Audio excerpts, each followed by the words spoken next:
Scotland is a sovereign territorial nation. The English state followed by the UK state. Their official narrative, going back over centuries, is that Scotland and England merged in territory, and merged as far as the sovereign ruler was concerned. And none of that is true. And that is because the two crowns of England and Scotland in the past could not merge. The constitutions were so diverse and so different that never happened. And the crown is the land, it is the territory. If the crowns didn't merge, the countries didn't merge. And the claim of right following that constitution behind the Scottish crown gives strength to this argument. So the truth in summary. Scotland is a sovereign territory even today. The people are sovereign in Scotland, therefore they are the crown. More for this soon. The people therefore, as the crown, own the country. Everything else you hear about the Constitution of Scotland within the UK is false. It's fiction. It's a smokescreen. In 1707, after roughly 15 years of coercion and threats, as well as support from Scottish traitors, Scotland formed a political union with England. But it retained its crown, its territory, and its laws. None of this were passed into the Union. Indeed, in 1708, Scotland was forced to become a colony of England, and England took control by force, soon followed by military takeover and invasion following 1746. So, two crowns, not one. Scotland and England did not merge into a single new state in 1603 or 1707. There's a myth told with teachers to pupils at school in Scotland and England that in 1603 the crowns merged. No such things happened. It was two kingdoms, two constitutions, two separate sovereign states that just so happened shared a physical human being, the monarch, between the two countries. At the time, this was the crest of arms. A royal crest, or any crest, is a cartoon, if you like, that shows you what the actual situation was. The situation was, from 1603, this is from the point of view of England with the myth of the Union of the Crowns. Here is the UK with two Scottish crowns, because it was a Scottish monarch of England. James VI of Scotland became first of England, and this is the royal coat of arms of Scotland. This is the people of Scotland with the crown, the sovereign people of Scotland with their flag in Scotland, linked to the land through law for centuries. This is the monarch representation for England, not linked to the land. The monarch is above that. Everything is below him.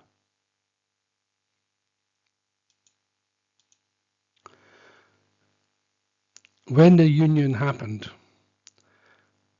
what they did was, as part of the colonisation, they implied that Scotland was a union with England, as I mentioned, but it wasn't.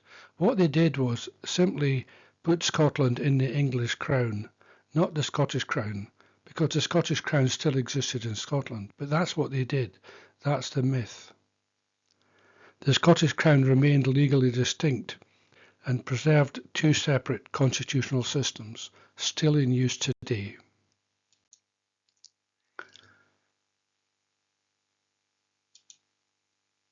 I say before 1707 here, because it obviously changed after the Union. But this is Scotland. This is how we worked up until the Act of Union. Here's the Royal Coat of Arms of Scotland. It was created in 1212 by Alexander. So here's the monarch, who governs by the will of the people, anchored to the land, as is the people here anchored to the land, one a mirror image of the other. In Scottish constitutional and written law, legislative law, from 1310 onwards, the people are sovereign. The monarch reigns by the gift of the people, which can be removed, and in one case it was. Unlike England's, the Scottish Crown is a monarch, not a monarch personally. The Crown is the people, known in the past as the community of the realm, the sovereign people of Scotland acting collectively. In Scotland, the state authority flowed from the people upwards, not downwards from the throne as in England. The monarch is a temporary office holder and only by consent of the people. That is the Scottish constitution, but not the English one. 2 crowns, not one. Not our king. Because the Scottish Crown still legally exists, so does its constitutional identity, and so does its rights. Its identity is in the community of the realm, the people. And because the Scottish Crown still legally exists, its constitutional requirements still apply. One of these is the Scottish Coronation Oath, which requires any lawful monarch to swear loyalty. They have to swear loyalty to Scotland's constitutional settlement, to the sovereignty of the people, and to the laws and rights of the country. To see more, I've got another video, Monarchy, a Well-Kept Myth, which you can look at also on YouTube. But this means that this person here, and most of his predecessors, have never been the monarch of Scotland. He is the monarch of England, only England. Scotland has its own crown in the people. It just doesn't have a physical monarch at the moment because no one has sworn the coronation oath. No monarch since Anne has ever taken Scotland's coronation oath. This means the present English monarch Charles III has no lawful title or authority in Scotland. So when the people wave banners at Charles III when he is in Scotland, saying, "Not my king," they are absolutely correct. This also means that neither the UK or the British Crown nor the British UK state has any lawful title to anything in the territory of Scotland. They take it by force. They take it through being a colonial power over 3 centuries. They think it's their right. It's not legal and it's not theirs, it's the people's. Scotland remains a sovereign territorial nation simply because the Scottish Crown still exists. The Crown is the people in Scotland, and the people are the land. The Crown is the land and the sovereignty of the monarch, the Crown. People remain a sovereign territorial nation under occupation and administrative control, a state not dissolved but put on hold. It still has its original constitutional identity, its territorial sovereignty, its ultimate legal title to land, water, airspace, seabed, and natural wealth. The English Parliament, called the UK now, takes it because it conquered us, but it has no right. So who owns Scotland? In English law, the land ultimately belongs to the monarch. In Scots law, land ultimately belongs to the Crown as the community, the sovereign people, This means that the people of Scotland collectively are the ultimate owners of Scotland, and the government only acts as an administrator in Scotland, not an owner. Scotland is owned by its people, not the state, not Parliament, and not the monarch.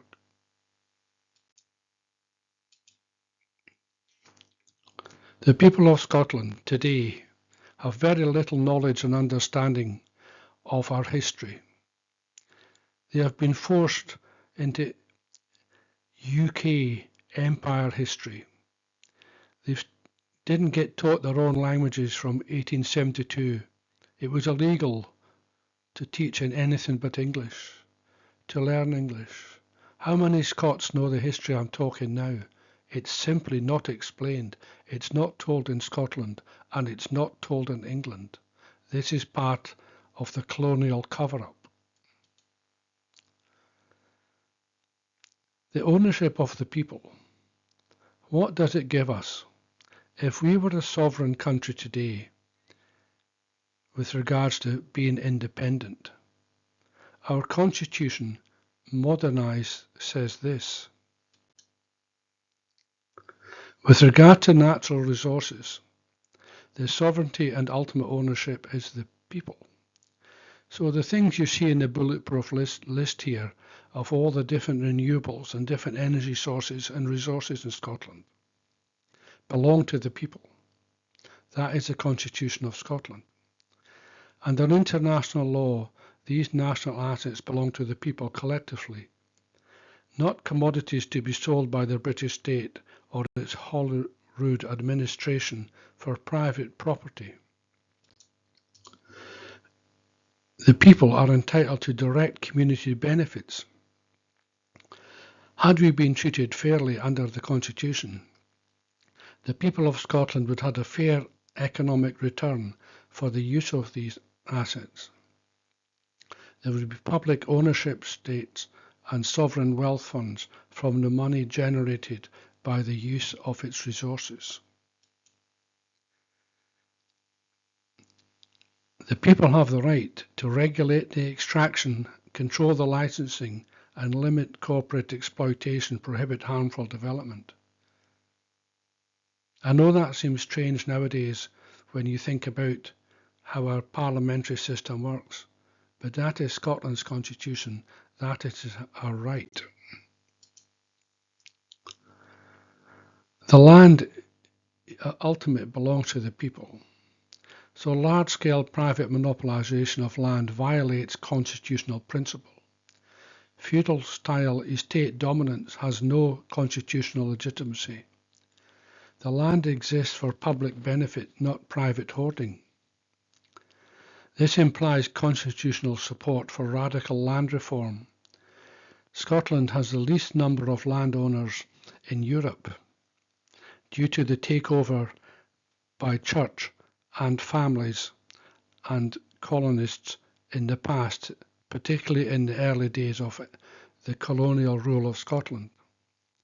There should be community buyouts and a public interest to test the land use. The two things you see here possibly fall under the constitutional rules with regards to land, but they're also part of a thing called annual ground rent, which is not part of my talk here. But what does it mean for the environment? It gives the constitutional ground for banning ecological destructive practices, overriding licenses, blocking governments' developments that harm ecosystems, enforcing environmental restoration. Let me give you two examples when the power of the claim of right, which I'm going to mention briefly soon, held. A few years ago, the people at London gave their cronies and their pals the right to do fracking in certain areas of Scotland. It was stopped and held by the Scottish Parliament because the claim of right. The people didn't want the risks of that process in extraction. Another one is the fact that Scotland still today runs its own water supply at a monopoly. Once again, that wasn't sold off because Scotland's claim of right. The people that fought it knew something about our rights. In other words, the environment and Scotland's natural resources belongs to the people, not corporations, not governments, and not landlords. And these entities, these groups, must pay rights to the people. They have no right to take and run. So remember this. This crest you hear, this shows that the people are sovereign. This shows that the people are linked to and responsible for the land. This shows that the people are the crown. In Scotland's constitution since 1310, the monarch rules only by the consent of the people.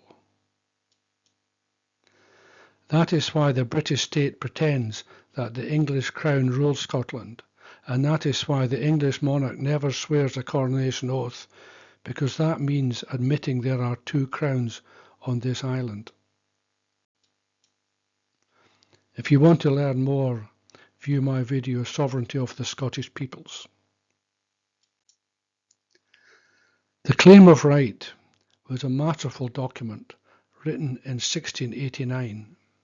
If you like, it's the culmination of the rights in law, statute law, and civil law that have been created through centuries in Scotland's devolved constitution. And the full claim of right of Scotland's right is in the 1707 Treaty of Union with England in its entirety. This means that all rights that you just heard me detail are valid today, as the claim of right is a live act within the UK Union. If you search on the library at Westminster and ask claim of right, it'll clearly tell you it's an active live law today from 1689. Without that act, without the claim of right, the Union does not exist. The fact that the Crown of Scotland is distinct and separate from England validates the separateness of the Constitution of Scotland and its territory as being out with the control from England. Scotland is still a sovereign territory. The claim of right details the people's power within Scotland and is acknowledged within the Union Treaty. England accepted this in 1707. If there is no claim of right, then there can be no union. However, for centuries, the rights of the people of Scotland have been buried to such an extent that most of the legal profession, even constitutional lawyers in Scotland, do not fully understand the law. In 1708, Scotland was made a colony, as I've mentioned, and the indoctrination of the legal system and some of the legal controls of final appeal moved to Westminster. This is why the claim of right and the separate Crown of Scotland has been systematically buried as part of the official narrative of the UK state. They have denied Scotland's people their rights.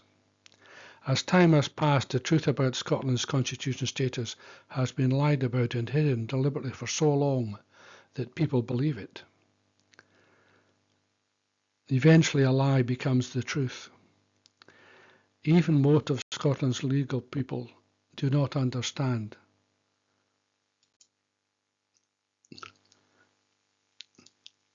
The last time the claim of right was approved in Westminster or acknowledged, and it's been happening regularly, was here on July the 4th, 2018.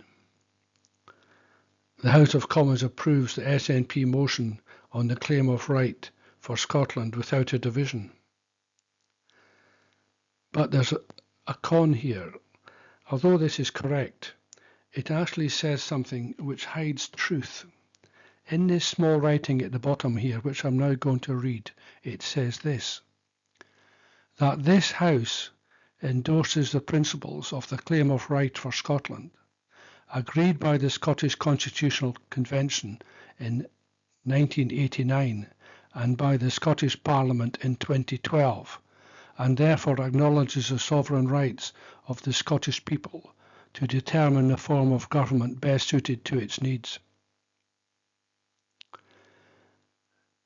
The Constitutional Convention did indeed, within its document, incorporate the Claim of Right, but the Claim of Right had been law since 1689 covering Scotland, and it's fully embedded in the 1707 Treaty. So why is it here referring to the Scottish Convention and the Scottish Parliament in 2012 as if this was something new? I believe this is distortion of truth. Among things the Claim of Right does, many things, this is a summary. It prohibits legal and political privilege. What that means is that no one in Scotland, in Scottish law, is above the law, no exceptions. It says no one may be denied justice. No one may be prosecuted by the judicial system.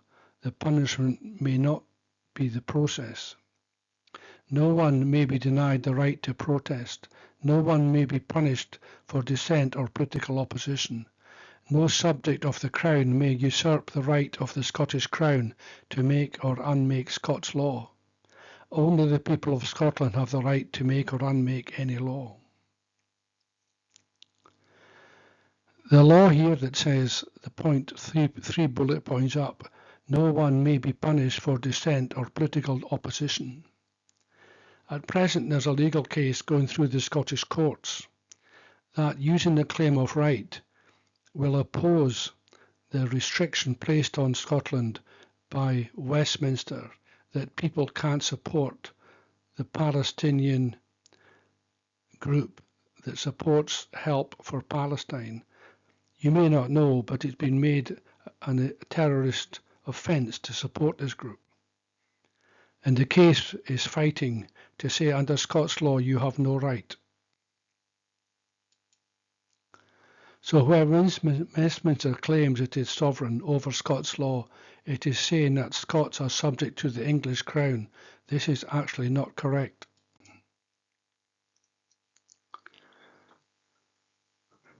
The campaign for independence. Until now, public campaigns in Scotland have been protests asking politely for change. Using the Claim of Right, they become assertions of their sovereign rights. If you use the Claim of Right in what you're fighting for, whatever it is, if it's to do with the rights and powers of the Scottish people, then your case will be strengthened.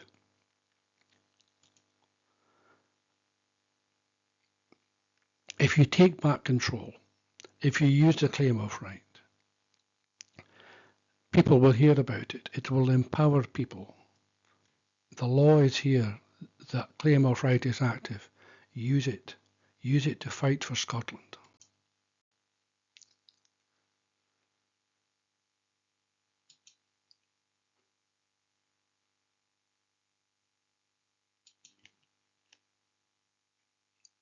Built within what I've been telling you today, there's a constitutional dilemma in England, which will be the subject of my next video. And finally, remember this. The United Kingdom is a myth propagated by the UK for centuries.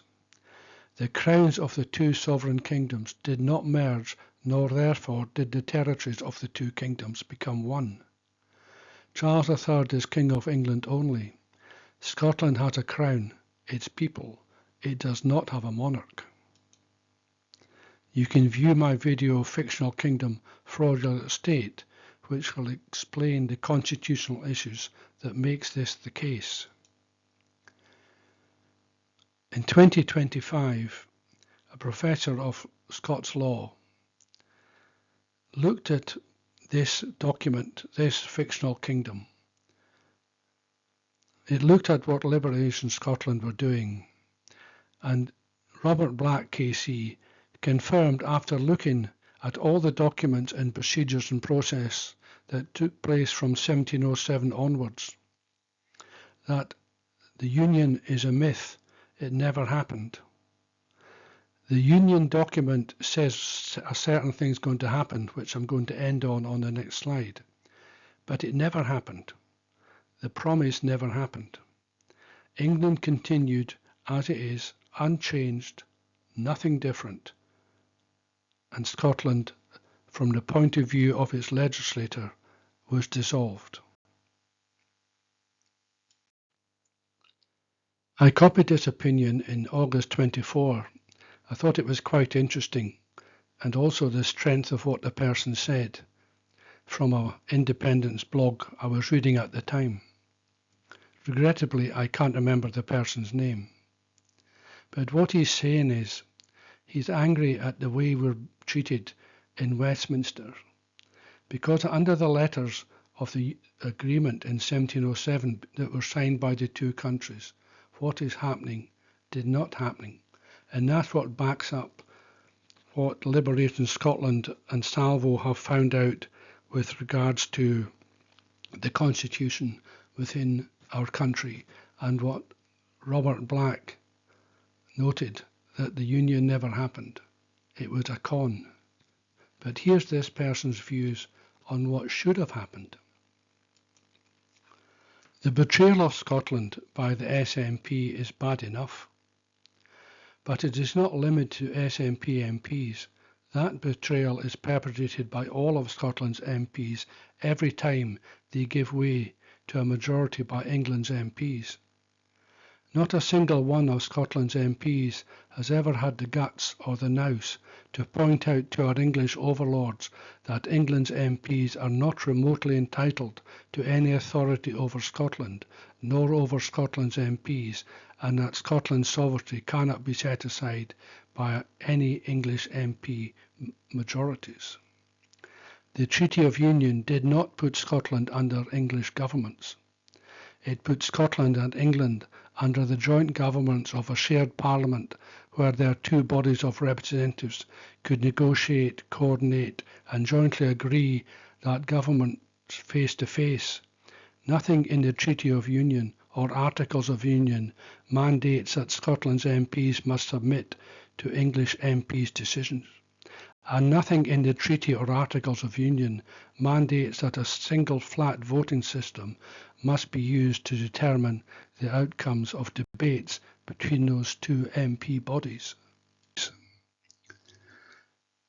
If you wish to disagree with either of those statements, then damn well pony up the relevant clauses from the relevant articles from those documents that spell out those obligations. If those obligations were formally agreed by both kingdoms, then those agreements must be in those documents and not elsewhere, or else they cannot hold any formal constitutional standing. Well, that's the end of my talk. I hope it's educated you a bit more about the situation in the United Kingdom with our two kingdoms. One a colony of the other, still to this day lied to. These are all the videos I've created, which you can find out by searching the words you see here on YouTube, or going into my channel on the YouTube search bar as you see at the top, and you can find these videos. This is my plan. I mentioned in this video England's constitutional dilemma. That'll be a short video and it'll be out soon. It'll take me a little longer to do the next one, Scotland, by the people, for the people. That's going to look at how could a people's sovereign managed kingdom, Scotland, when independent, work. What are the options? Thank you very much for listening.